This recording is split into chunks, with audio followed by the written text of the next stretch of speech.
Уважаемые друзья, якутяне, нет сомнения, что творцами всех наших сегодняшних и будущих достижений являются люди. Поэтому счастье и благополучие человека является приоритетом стратегии Якутии. Наша главная цель – создать условия для самореализации всех жителей республики. Через приобретение современных знаний и навыков, приобщение к культурному наследию и укрепление здоровья, через формирование комфортного и безопасного пространства для жизни и труда. Первостепенная задача – преодоление бедности, устойчивый рост реальных доходов якутян. Со дня вступления в должность главы республики я подписал 5 стратегических указов, направленных на реализацию моей предвыборной программы «Якутия вперед». В указах поставлены задачи развития республики до 2024 года, определены целевые показатели их действия и достижений.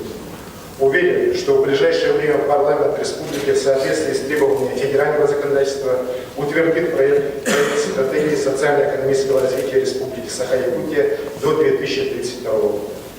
По итогам работы проектных команд, которая сегодня уже идет с участием внешних российских экспертов, в первом квартале 2019 года дорожные карты по всем стратегическим направлениям будут утверждены и начнут осуществляться. Хочу подчеркнуть, что работа теперь будет строиться по новому принципу. Важнейший из них – персонификация ответственности и исполнения. Времена, когда начатые проекты попросту забывались, забрасывались, и никто не нес за это потом в конечном итоге ответственности, должны остаться в прошлом. Первый пример нового порядка уже есть.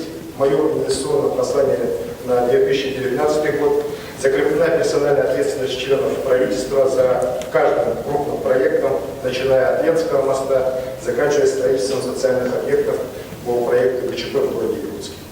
Такой принцип работы будет принят и по всем другим направлениям, и на уровне республики, и на уровне муниципалитета.